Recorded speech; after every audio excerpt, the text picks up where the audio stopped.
Hi, welcome to our channel of IGNOU audiobooks. Indira Gandhi National Open University, School of Interdisciplinary and Trans-Disciplinary Studies, SOITS, Master of Arts in Environmental and Occupational Health, MAEOH second year. Med 008 Globalization, Environment, and Development. Block-1. Unit-2 Environmental Calamities. 2.1 Introduction. In the previous unit, you have studied about different dimensions of globalization and its impact on the environment. In the present unit, we shall discuss about environmental calamities that often cause immense loss to our nation in terms of loss of life and natural boundaries. The suffering has multiplied due to the policies being followed in this era of globalization. We often use the words catastrophe, cataclysm, calamity and disaster to refer to personal and public misfortunes that result in grave loss of property and/or heavy casualties. Though the dictionary meanings may seem synonymous, there are qualitative and quantitative differences in the extent of damage to life, property and the well-being of biotic and abiotic entities, as well as in the range of the effects on a time scale. Much before we faced the effects of globalization, calamities like floods, earthquakes, eruption of volcanoes, and forest fires were wreaking havoc on human lives.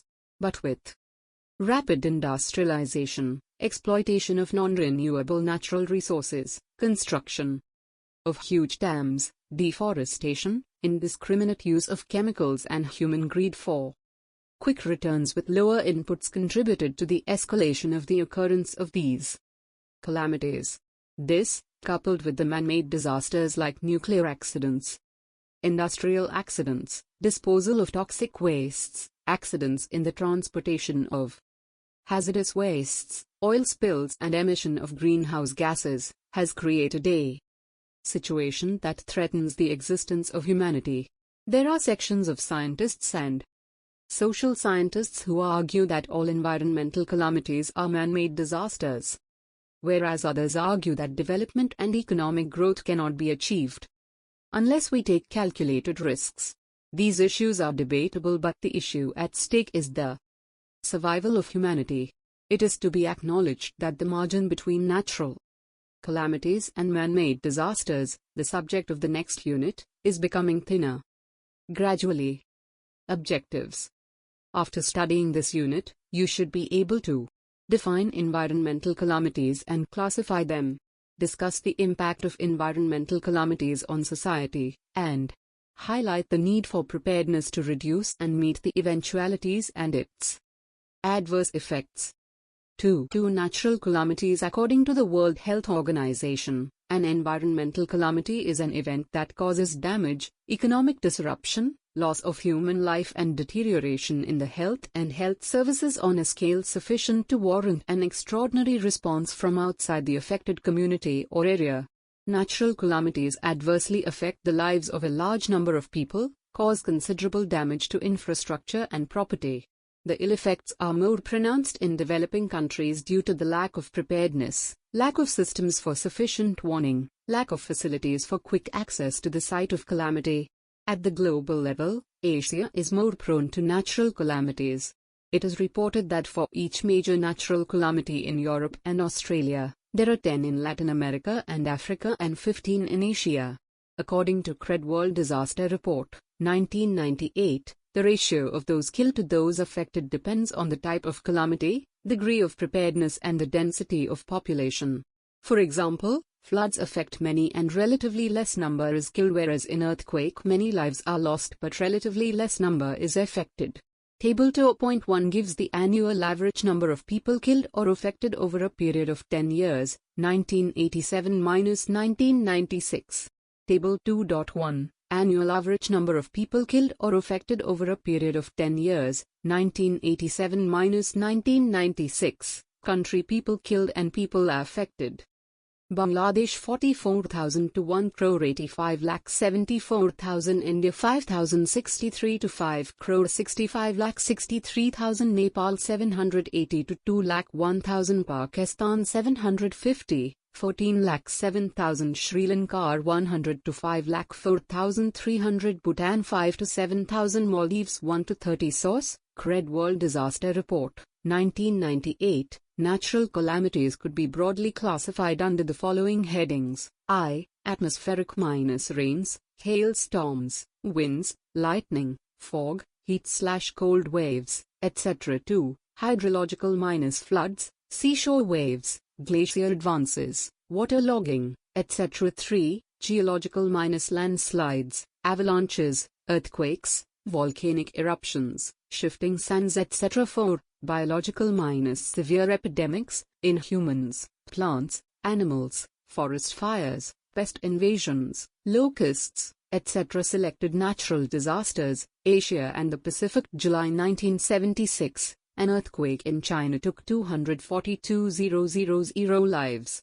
April 1991, a cyclone in Bangladesh accompanied by a storm surge caused 138,866 deaths. February 1990 and December 1991, cyclones in Samoa caused losses of $450 million, about 4 times the country's GDP. January 1995, an earthquake in Kobe, Japan, became one of the costliest natural disasters in history. 5,502 people were killed and more than 1,800,000 affected, with damage estimated at $131.5 billion. October 1999, the super cyclone in the eastern state of Orissa in India caused more than 10,000 deaths, while 15 million people were rendered homeless, left without food, shelter or water, and their livestock population devastated. The cyclone damaged 1.8 million hectares of agricultural land and uprooted more than 90 million trees. January 2001, an earthquake of magnitude 7.7 on the Richter scale rocked the state of Gujarat in India, causing more than 20,000 deaths and 167,000 injuries. Economic losses estimated at $2.1 billion. DOAC India, 2002, Super Cyclone Orissa, Natural Disaster Management, Department of Agricultural and Cooperation, India. Recent disasters caused by extreme natural events around the world. Year 2000, Mongolian herders had their hardest winter for 30 years, 2.4 million livestock died and 45% of the country's population was affected. In February and March, floods killed 650 people and left more than 500,000 homeless in Mozambique. Heavy rains also affected Botswana, Swaziland, and Zimbabwe. Cyclones Elena, mid-February, and Gloria, early March, left 184,000 people in need of immediate relief support out of the total of 737,000 affected in Madagascar.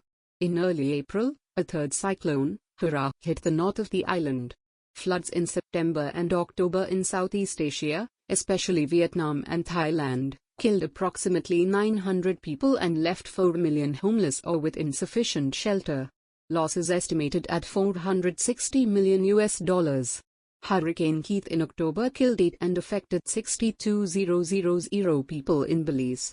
Direct losses estimated at $520 million. In mid-October, heavy rains caused floods in the Italian and Swiss Alps, killing 38 people and causing economic losses estimated at $8.5 billion. Similar floods killed 6 people and caused $1.5 billion loss in the United Kingdom in November. The year 2001, in mid to late January, heavy rains over Zambezia province caused the Lisango River to flood in Mozambique. Nearly 500,000 people were affected by the floods. In March, floods devastated a wide area of northeastern Hungary, northwestern Romania and western Ukraine. Tens of thousands of people were forced to move. Flash floods unexpectedly struck parts of Pakistan on the 23rd of July. The cities of Islamabad and Rawalpindi were the worst affected. 132 people were killed. In mid-November, as many as 576 Vietnamese had been killed by natural disasters, mainly floods and typhoons. Material losses amounted to more than $200 million. A persistent multi-year drought in Central and Southwest Asia had affected about 60 million people by November 2001. After several months of drought, Devastating floods tore through the Algerian capital Algiers on the 10th of November, killing 751 people. Thousands were injured, and about 40,000 people were left homeless. Any one or a combination of several of the above-mentioned calamities may result in famine or drought. There have been arguments that famines and droughts are entirely man-made and could not be termed as natural calamities. But famines and droughts had been there even before the present appearance of globalization or massive industrialization. Table 2.2 gives the annual average number of people killed due to disasters during the period 1972 to 1996. Table 2.2, Annual average number of people killed due to disasters during the period 1972 to 1996. Look at the screen. There is no discernible trend in the number of deaths due to one type of calamity or the other. Famine was the biggest killer in the early 70s. But the situation has considerably improved over the years. Improved preparedness, building up of buffer stock of food grains, early response to mitigating the sufferings of people could be attributed to the lower death toll in recent years. However, much more needs to be done to prevent hunger and improve food security, as you have studied in Med 007. This brings us to the added dimension of globalization in coping up with natural disasters. Globalization could facilitate development processes which enhance society's access to knowledge and resources, as well as their application to improve the quality of life of the people in terms of their well-being and access to amenities. The same processes could, however, contribute to the frequent occurrence of natural disasters.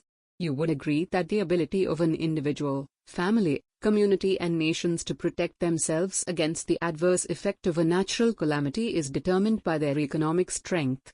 It is estimated that 95% of deaths from a natural calamity occur among 66% of the world population living in poorer countries. For example, the major impact of drought is felt by agricultural laborers and small farmers. The major impact of floods is felt by the settlements of poorer sections of populations in the developing countries living in flood-prone areas, and the effects of earthquakes are felt by poor families living in fragile households.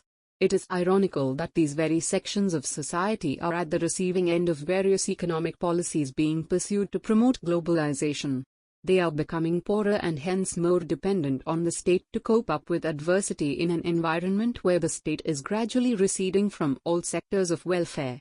This has major implications when people are struck by natural calamities, as evidenced in the relief and rehabilitation measures undertaken at such times.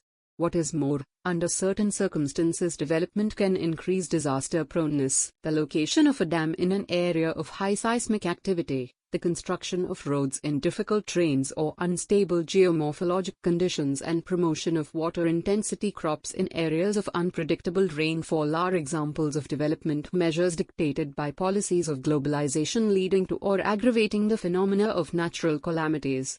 In spite of the absence of prediction mechanisms to pinpoint the location, the timing and intensity of natural disasters, the preparedness, appropriate management, the pre- and post-operative mechanisms would go a long way in mitigating people's suffering. With these remarks, we now discuss briefly various kinds of natural disasters. 2.3 Earthquakes. Ancient people believed that earthquakes occur whenever evil deeds outweigh the good deeds on the earth. Subsequently, earthquakes were known to have resulted due to the rumbling sound in the earth caused by the movement of hot air masses trying to escape from the hollowed outer parts of its interior. With the invention of highly sensitive seismic instruments, and advancement of science, and studying the pre- and post-effects of earthquakes in different parts of the world, the geoscientists and seismologists are able to explain the possible reasons for the occurrence of earthquakes. But there have been different explanations for earthquakes in different parts of the world. Look at the screen. Fig. 2.2 Seismic zones in India. Source: http://Gujarat earthquake. Gov. in/final/seismic. HTML. It is now generally accepted that an earthquake is a vibrations of the earth produced by the release of energy. This energy radiates in all directions from its source, epicenter. Earthquakes can also occur because of atomic, nuclear, explosions or by volcanic eruptions. Large reservoirs with their hydrostatic pressure of water may also induce earthquakes. In Figure 2.2 you can see the various seismic zones of India. These are explained below. Zone V. This is the most severe seismic zone and is referred to as very high damage risk zone. Zone 4. This is referred to as high damage risk zone. Zone 3. This is termed to as moderate damage risk zone. Zone 2. This zone is referred to as low damage risk zone. Zone I. This zone is termed as very low damage risk zone. In order to understand the strength and severity of an earthquake, it is necessary to measure its intensity. There are several methods to measure the intensity by the effect an earthquake produces on life and property. Two Italian seismologists Rossi and Forel introduced a scale known by their names. It consists of 10 divisions. The higher the number on the scale, the greater will be the damage caused. This scale was found to be unsuitable and subsequently Mercalli scale or Richter scale was introduced. The Richter scale describes the amplitude of the earthquake wave radiating out in all directions from the focus, epicenter, which is closely related to the amount of energy released. This is also a measure of ground motion as recorded on a seismograph. A relation between the Mercalli number, characteristic and the Richter scale are given in the table. 2.3. Table 2.3. Relation between the Mercalli number, characteristic and the Richter scale. Look at the screen. The Bhuj earthquake that shook the Indian state of Gujarat on the morning of January 26, 2001, Republic Day, is one of the two most deadly earthquakes to strike India in its recorded history. 1 month after the earthquake, the Government of India figures placed the death toll at 19,727 and the number of injured at 1,66,000. Indications are that 6 lakh people were left homeless, with 3,48,000 houses destroyed and an additional 8,44,000 damaged. The Indian State Department estimates that the earthquake affected, directly or indirectly, 15.9 million people out of a total population of 37.8 million. More than 20,000 cattle are reported killed. Government estimated the direct economic losses at $1.3 billion. Other estimates indicate losses may be as high as $5 billion. A significant part of the damage could have been avoided had local building codes been effectively implemented. Many new buildings had not been properly designed, had not been built on foundations strong enough to resist earthquakes, and had not been sited in areas where the effects of earthquakes would have been diminished. The number, scale and characteristics are deceptive. Many environmental calamities at times. There have been instances when a lower number caused most severe damage depending on the distance of the place to the focus, epicenter, the density of population, the nature of civil constructions, the nature of the ground and the concentration of physical structures on the ground. There have been experiments to predict an earthquake and determine the zones that are prone to the earthquakes. However, most of them do not prove to be very satisfactory. For example, changes in seismicity, physico-chemical changes, changes in landforms, changes in animal behaviors are some of the parameters that could lead to the prediction of an earthquake. Though various theories have been developed in the method of prediction, at practical level, none seems to work. Of late, several strategies have been proposed, artificially inducing controllable earthquakes of very small intensity to reduce the building up of energy in the Earth's crust or releasing the stress before it reaches critical levels through underground nuclear explosions. But these may turn out to be uncontrollable to be experimented beyond the laboratories. It is now accepted that people must be made aware of the methods of minimizing their risks. Training the public in earthquake resistance construction in the earthquake prone areas may yield some results. You may like to reflect on the issues discussed so far. Try the following exercise. 2.4 Floods, cyclones and tsunamis. Water is essential for life. However, there are certain phenomena associated with the flow of water in nature that can cause untold misery to human beings. Principle.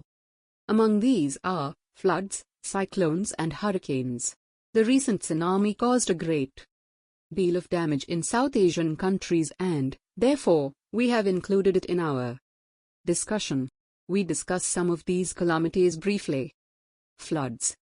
Floods are the most common of all natural calamities. Floods regularly claim thousands of lives and adversely affect millions of human beings annually worldwide. Bangladesh alone is by far the most flood-prone country, accounting for about 2 2/3 of global loss of life. India accounts 1/5 of global death count and loss of rupees 600 million every year on an average, more than the loss of life and damage to property. Millions of people are displaced every year due to floods in the South Asian countries. A flood is the discharge of water that exceeds the canal capacity of the river. Floods are caused by different factors that include climate extremes, heavy and prolonged rainfall, melting of snow and ice, collapse of dams, landslides, silting of river beds reducing the carrying capacity of rivers, lack of coordination between officials of adjoining districts or states facing similar problems. There was a case study of 2 adjoining districts, for example, A and B, that were threatened by floods. The canals flowing from District A were bringing huge quantities of water into villages in District B. There was one canal which breached off from District A into drier areas. Since its elevation was higher, it was not carrying any water, resulting in heavy inflow of water into District B. The collector of District B, in consultation with his counterpart in District A, installed pumps a little upstream, and pumped water into the canal flowing into drier areas.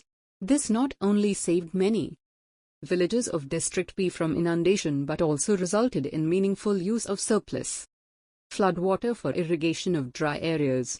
The collector of District A, however, had to pacify the political discontent and control the misinformation about raising water levels in his district. This may be only an exceptional example, not possible to apply everywhere, but highlights the point that the officials on field, if they search for solutions, can find solutions that may reduce the effects of floods and alleviate the suffering of people and save the properties. Floods in Bangladesh and India. 2004, the mighty Brahmaputra River, swollen by rain and a Himalayan burst dam, flooded huge swathes of North India and Bangladesh, killing dozens and forcing millions to seek refuge on higher ground in June to July 2004. In Assam, that brought the death toll from the annual monsoon floods to more than 70 in India and neighboring Nepal. In neighboring Bangladesh, officials said 13 people had died and an estimated 3 million people were cut off in their flooded homes and on patches of high ground. In the eastern Indian states of Assam and Bihar, military helicopters and soldiers in motor boats tried to rescue thousands of stranded people and dropped cooked food. All rivers in Assam, including the main Brahmaputra, were overflowing after a week of incessant rains, and more than 2 million people became homeless because of floods. Dams burst in the impoverished state of Bihar. At least 14 people were drowned in 2 separate incidents when their boats capsized in the swollen Bagmati River. More than 6 lakh people were affected in Bihar. A dam at Shitatsu Lake in the Himalayan Kingdom of Bhutan had burst, spilling water into tributaries of the Brahmaputra and flooding Assam. Floods and landslides left thousands stranded on high ground in the neighboring mountainous Kingdom of Nepal, killing at least 12 people. While Assam and Bihar battled floods, the northwestern and central regions of India had less rain than normal in the June-September monsoon, raising doubts about the fate of major crops such as rice and oilseed crops. The northeastern Bangladesh town of Sylhet, at the center of the worst-hit district, lay under 60 centimeters, 2 feet, of water, and road and rail links were cut or threatened by the rising water. The floods covered nearly 20 to 64 administrative districts. Thousands of families had sought refuge on roads and embankments as well as in schools, government buildings and boats after the floods forced them to abandon homes. It is possible to reduce the adverse effects of floods by construction of dams and reservoirs at appropriate places, strengthening the embankments on rivers and canals, improving the carrying capacities of rivers, canals and reservoirs by periodical desilting and deepening operations, enhancing the deepening, widening and lining of canals and periodically deepening and desilting the drainage channels, diversion of flood waters from a river or channel into other canals and channels, introducing floodplain management techniques, and preparing natural ponds, reservoirs, tanks and leading channels by removing obstructions and avoiding constructions. Though it is known or easy to predict beforehand the onset of floods, the administration and people, more often than not, do not wake up to the situation before it is too late to press into service the preventive measures. A study of the damage caused by the floods often indicates that the damage to property and loss of life or displacement of people could be reduced if only the governmental agencies coordinate their activities and act in time to address the calamity. Cyclones. One of the most common coastal calamities is the cyclone. Cyclones claim many lives and cause immense damage to property every year. A tropical cyclone that struck northern Bay of Bengal in 1970 caused tidal waves of 6 meters height, killing 300,000 people and destroying 65% of the total fishing capacity of the coastal region. During the cyclonic storms, winds move forward with a speed of 25 kilometers per hour, and at times reach 200 kilometers per hour, destroying and annihilating everything or anything on their path. Cyclones are caused in the tropical belt when seawater gets heated up to 27 degrees Celsius and more, so that low-pressure areas develop above the water levels. The low-pressure areas remain stationary for 3 to 4 days and draw energy from the sea surface.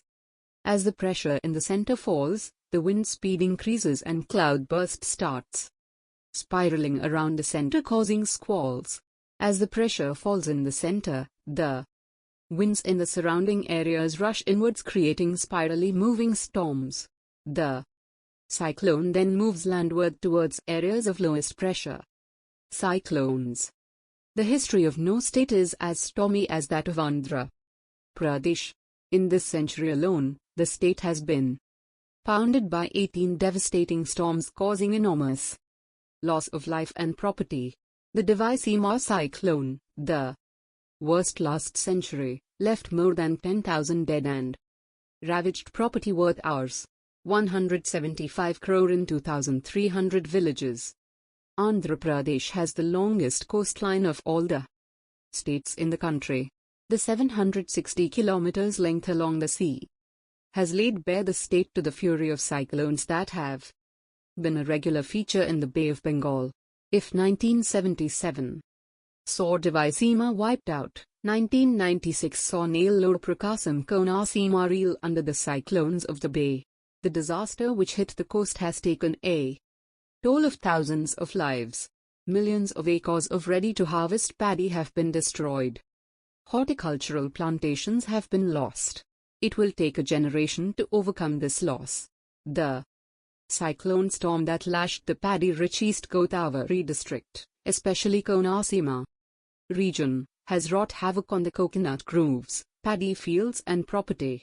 The killer cyclone destroyed about 5 million coconut trees spread over an area of 1,000 square km in Konaseema. Today, with the advancement in weather prediction techniques, remote sensing, satellites and cooperation between countries in sharing information on weather conditions, it is possible to predict the birth of a cyclone and monitor its movements to pinpoint the area where it hits the coast.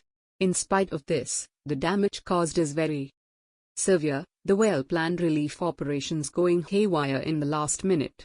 In the areas that are prone to cyclones, the governmental and non-governmental agencies have perfected the drill and the routine to be followed in the pre, during and post-cyclonic storms. But more often than not, lack of coordination between different agencies or working at cross purposes and starting the preparations at the last minute can undo all the planning. The case in point is the cyclone shelters constructed along the eastern coast in Andhra Pradesh. None of the shelters is well maintained and have become uninhabitable and unusable when needed. Tsunamis. Tsunamis are among the most terrifying natural hazards known to man and have been responsible for tremendous loss of life and property because of its destructiveness. Tsunami has an important impact on the human, social and economic sectors of our societies. In the Pacific Ocean, where the majority of these waves have been generated, the historical record shows tremendous destruction.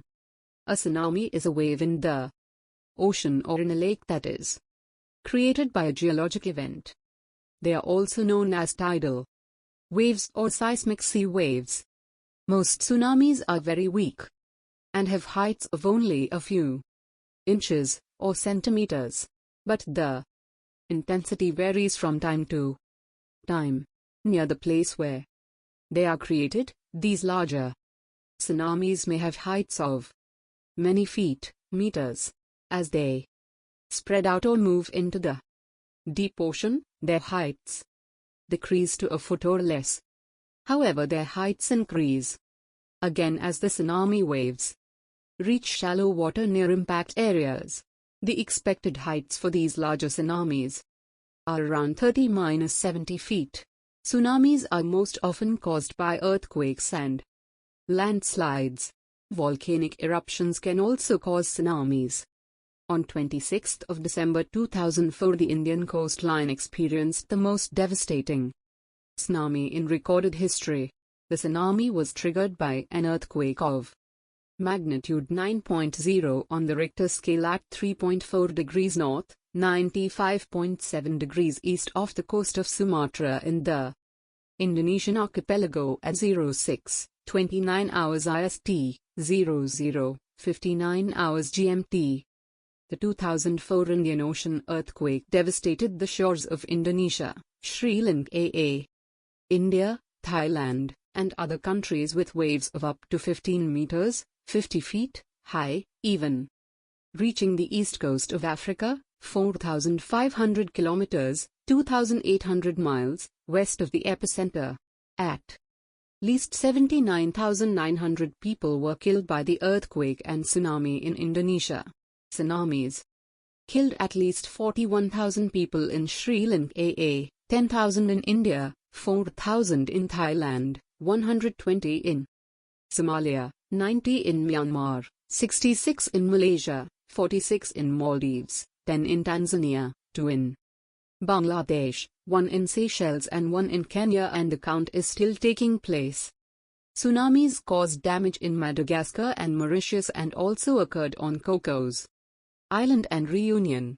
The tsunami crossed into the Pacific Ocean and was recorded in New Zealand and along the west coast of South and North America. The earthquake was felt 8 at Banda Aceh and v at Medan, Sumatra, and 2-4 in parts of Bangladesh, India, Malaysia, Maldives, Myanmar, Singapore, Sri Lanka, and Thailand. This is the fourth largest earthquake in the world since 1900 and is the largest since the 1964 Prince William Sound, Alaska earthquake.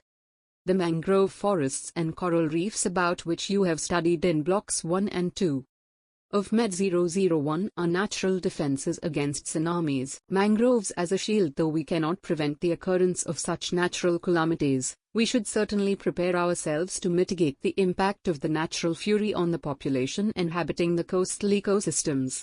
Our anticipatory research work to preserve mangrove ecosystems as the first line of defense against devastating tidal waves on the eastern coastline has proved very relevant today. The dense mangrove forests stood like a wall to save coastal communities living behind them, said M.S. Swaminathan, Chairman, M.S. Swaminathan Research Foundation, MSSRF, Chennai. The mangroves in Pichavaram and Muttupet region acted like a shield and bore the brunt of the tsunami. An anticipatory research program, with a two-pronged strategy, to meet the eventualities of sea level rise due to global warming started few years ago. One is to conserve and regenerate coastal mangroves along the eastern coast of the country, and the second is transfer of salt-tolerant genes from the mangroves to selected crops grown in the coastal regions. The MSSRF will soon be publishing a scientific document, Tsunami and Mangroves, highlighting the need to conserve and rehabilitate mangroves as the frontline defense against tidal forces. The Hindu, the 28th of December, 2004, human failure. Even though the tragedy could not have been averted altogether, thousands of precious lives could have been saved. There was a collective failure of the tremendous knowledge base in this country. The unfortunate fact is that even with routine things such as flood warning systems in place, precious lives continue to be lost in this country during disasters such as cyclones and floods. Somewhere there is both carelessness and callousness in our administrative mechanisms, which fail to act quickly and efficiently when it comes to preventive action to minimize the loss of lives. But one awaits the day when we will boast of a collective sensitivity that considers our 1 billion plus population, including the poor and the unprivileged, not a liability but an asset minus human capital of the extraordinary variety that deserves to be nurtured and as zealously guarded. The government proposes to install the equipment required for predicting tsunamis within the next 2.5 years. The indigenous warning system includes putting in place a deep ocean assessment and reporting system, around 20 data buoys and a software program that would help predict the location, time and height of any tidal formations like tsunamis based on the changes and disturbances detected underwater following seismic changes. India would approach the Pacific Tsunami Warning Center and countries such as Indonesia, Thailand and Myanmar for required international cooperation in its proposed software program for the networking of the available data on tsunami and deep-water oceanic changes. 2.5 Droughts. A drought can be defined as a prolonged period of unusually dry weather, with little rainfall, in a region where rains are normally expected. As such, a drought differs from a dry climate which is usually associated with a region that is normally or seasonally dry. Droughts often last for years. Drought is a creeping calamity because it develops slowly and has a prolonged existence. Droughts are not confined to any particular tectonic or topographic setting, and their impact extends over very large areas and regions. The impact of drought affects the developing countries more severely than the developed countries. The early effects of drought from endemic seasonal hunger and the resulting malnutrition cause immense misery to the poor people. Drought in Rajasthan -2000. Rajasthan, the largest state in India with an estimated population of about 54 million, was in the grip of a severe drought in the year 2000. Out of the 32 total districts in the state, drought was prevalent in 31 districts. And among these, 25 districts were affected severely. Around 73.64% villages were under the clutches of drought, affecting nearly 33.04 million people and 39.97 million cattle. The severity of the drought could be judged from the fact that out of a total of 2,647 major water reservoirs, only 300 were refilled in that year. Also, nearly 75% to 100% crop had been destroyed due to water scarcity. All this has caused loss of livelihood, leading to mass migration in search of employment. Source: http://www.unauj in/und/states/rojas/the-status. HTM. Droughts can be classified into 4 types. I. Meteorological drought, rainfall deficit. 2. Hydrological drought, river flow deficit. 3. Agricultural drought, soil moisture deficit. 4. Famine drought, food deficit. Though climate is usually the prime reason for the triggering of drought, the situation is often made worse by the way people use the water resources. Felling trees for firewood, denuding the forest for agricultural or housing purposes, mining, unscientific farming method, indiscriminate drawing of groundwater are identified as causes of droughts. It is argued that serious droughts in developing countries are more a function of global developmental policies than climatic conditions. Droughts produce a series of direct and indirect impacts that usually extend far beyond the area experiencing the actual water shortage. These may be classified as economic, loss of crop, dairy, livestock, fishery produce, environmental, damage to plant and animal species, erosion of soils, and social, food shortage, damage to health, conflicts between water users. It is possible to take precautions in drought-prone areas by constructing reservoirs, educating people in water conservation, scientific farming and optimal use of groundwater resources. Groundwater, which is found in aquifers below the surface of the earth, is one of the most important natural resources. Groundwater accounts for about 38% of the water in India, and the city water departments supply this to households and businesses. Public supply.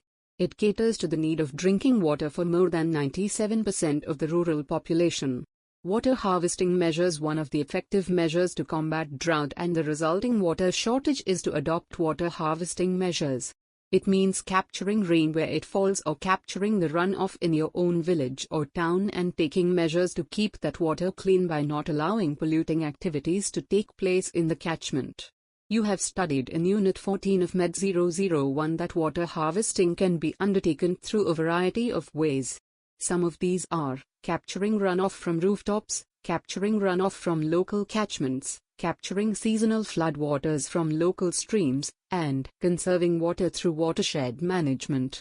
These techniques can serve the following purposes: provide drinking water, provide irrigation water, increase groundwater recharge, reduce stormwater discharges, urban floods and overloading of sewage treatment plants, reduce seawater ingress in coastal areas.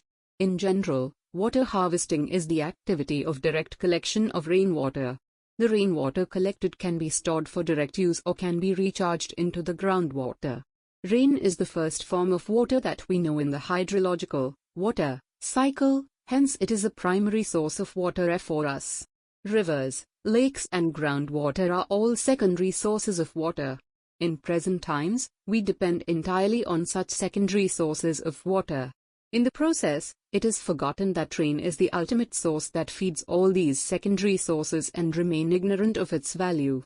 Water harvesting means to understand the value of rain, and to make optimum use of the rainwater at the place where it falls.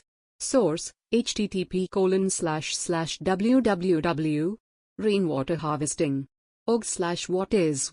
HTM. We now recount an illustrative example of proactive water harvesting in India. The Hyderabad example. The Hyderabad Metropolitan Water Supply and Sewerage Board, HMWSSP, has set up an ambitious plan of taking up several water harvesting measures in the twin cities of Hyderabad and Secunderabad and its vicinity through active involvement of people during the next 1 year to improve the groundwater level. The water harvesting measures, under the Neeru Water and You program, include construction of a recharge pit or a mini treatment unit, planting a sapling or any other action that would improve water recharge, green cover which ultimately increase the groundwater levels. Explaining the motivational strategy at length, the government officials said that they have plans to sensitize different opinion makers like ex-servicemen, retired officials, women's groups and NGOs. The groups would be sensitized on motivational aspects and techniques of various water harvesting structures. The trained groups would in turn reach out to communities and motivate the people, highlighting the importance of rainwater harvesting and its benefits.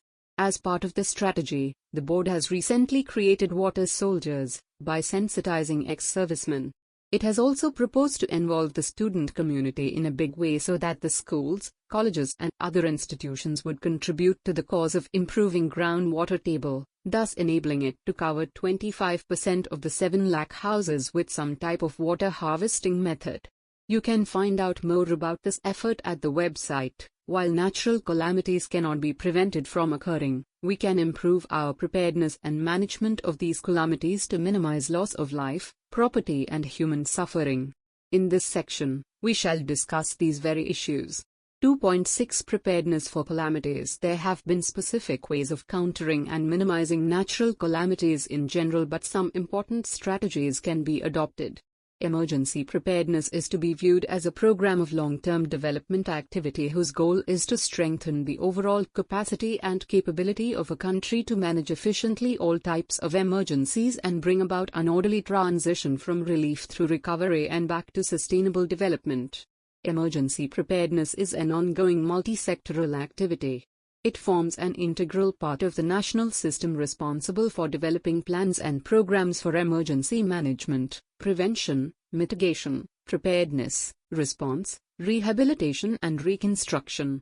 We now briefly describe the UNEP program for disaster preparedness.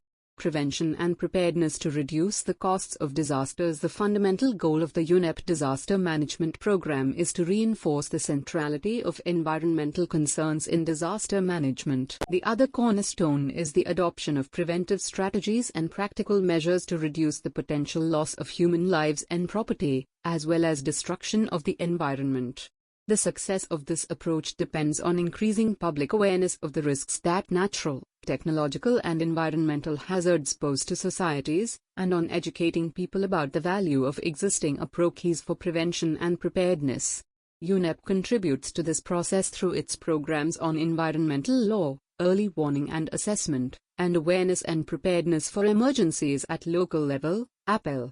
UNEP's APEL program, developed in conjunction with governments and industry, recognizes that the incidence and effects of environmental disasters can be reduced by prevention and preparedness initiatives at the local level.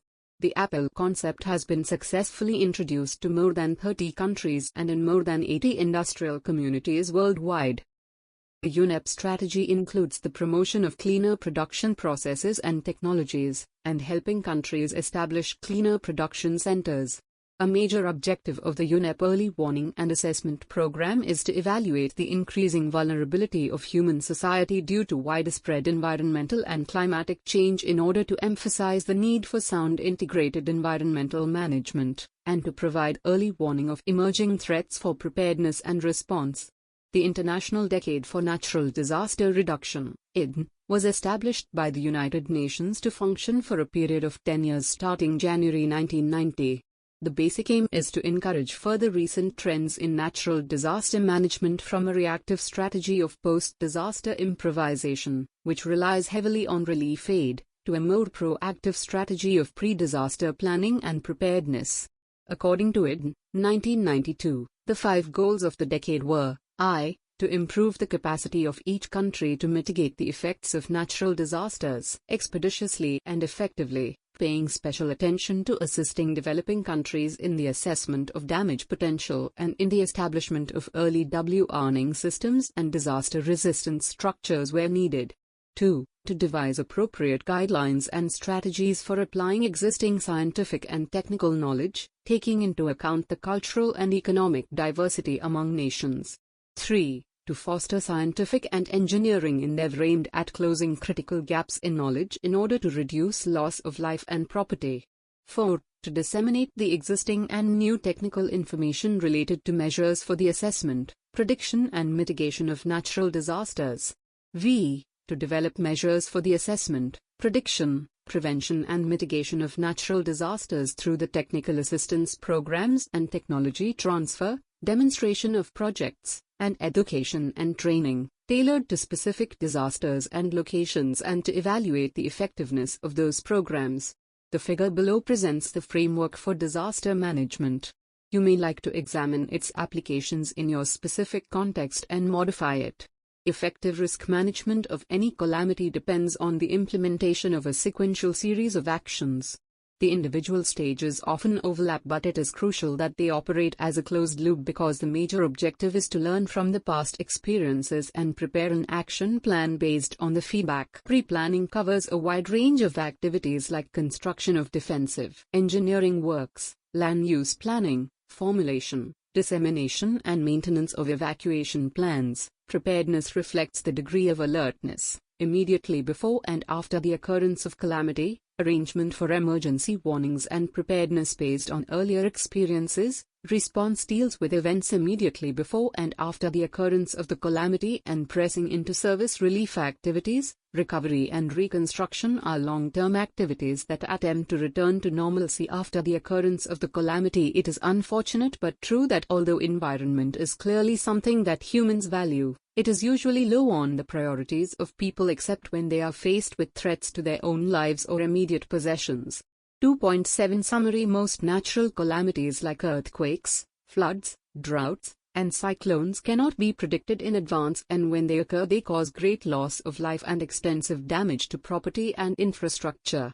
Natural calamities have been occurring from times immemorial, but of late the damage caused has become qualitatively and quantitatively more, resulting in loss of human life and property over larger regions, disrupting essential services and social structure. The United Nations called upon the national governments to integrate disaster mitigation programs with the development planning. Development can be the process which enhances society's access to resources and their application to improve quality of life of the members of society in terms of their well-being and access to amenities. The same development can contribute to the frequent occurrence of natural disasters. The ability of an individual, family, community and nations to protect themselves against the adverse effect of a natural calamity is determined by their economic strength. It is estimated that 95% of deaths from a natural calamity occur among 66% of the world population living in poorer countries.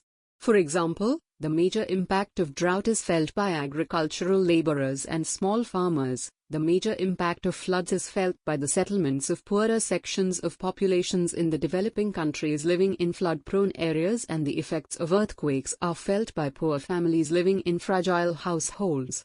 Under certain circumstances, development can increase disaster proneness.